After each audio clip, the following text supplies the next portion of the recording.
I just landed my consulting internship in just 11 applications. And let me tell you, the behavioral questions I got were nothing related to consulting. They didn't ask me about my case competition experience. They didn't ask me about my pro bono experiences. All they asked me was this one app that I built with only 100 users, because there are two major ways to get into consulting. Most people only know one of them, and the one that they don't know is less competitive. Anyways, for quick context, if you're new here, I'm Kaylee. I just finished my second year here at Rotman Commerce at UofT. Yes, I was in a few consulting clubs. Yes, I did do some pro bono projects, and yes, I did do my fair share of case competitions. However, I don't think those are the only reasons as to why I landed my consulting internship. There's this one deciding factor that gave me a complete advantage compared to other people. From my experience, just by talking to my peers who are also interested into consulting and also just coffee chatting a bunch of people within the industry, I would like to narrow it down to two key pipelines. So the first one is the traditional path. The one that you kind of see day to day, where people grind networking sessions, coffee chats,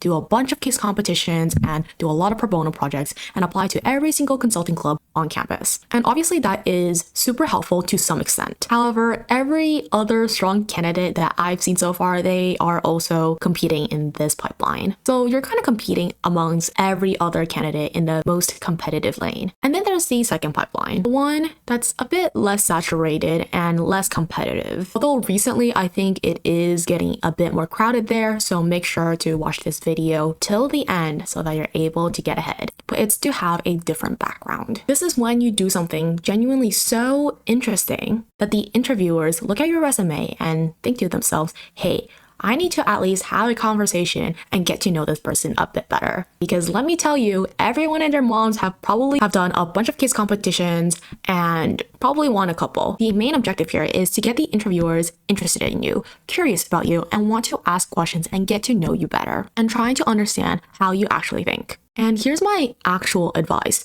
Don't pick one or the other. In my opinion, the safest way is to pick both lanes. And you will see soon enough on my resume and also cover letter how I mix it both together. Okay, so let's dive into the cover letter first. I was very direct and clearly showed that I did my research. So what I said was, hey, I'm interested in consulting, but specifically the tech consulting practice. And that was specifically for digital engineering team.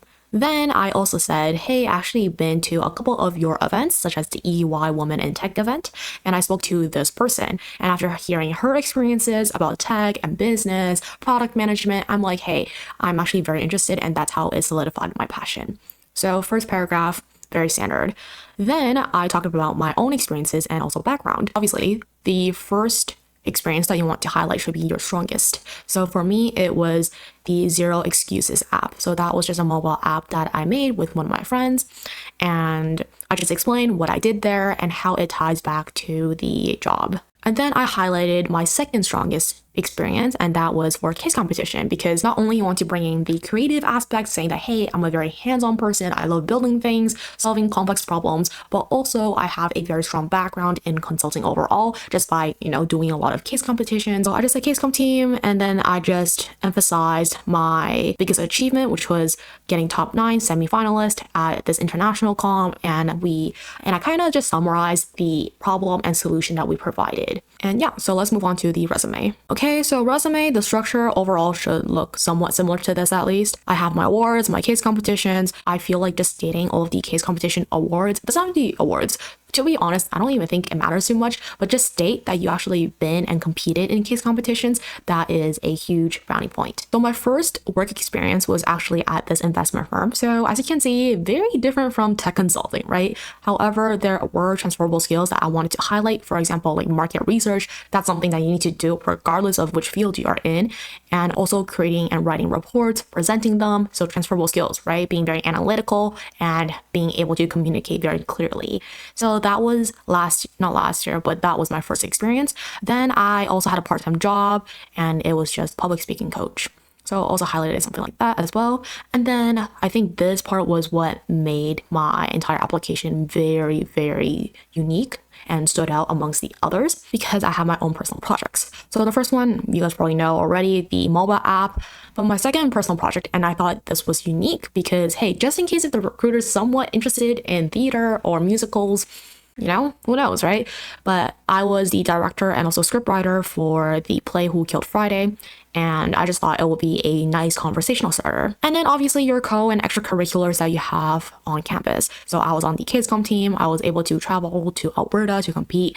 And then I also have a couple of my consulting clubs. The whole point here is you don't need to have any crazy accomplishment here, because look at my app. I must say that it was a really great idea, but maybe execution was not that great because we only had 100 users at the end. But that entire process and journey was what hooked the interviewer to persistently ask me questions regarding my personal projects. Okay, and this is also a bonus part. So I actually just had a call with my interviewer. He's actually my manager now at EY, and we were just on call trying to, get the onboarding sorted, whatever.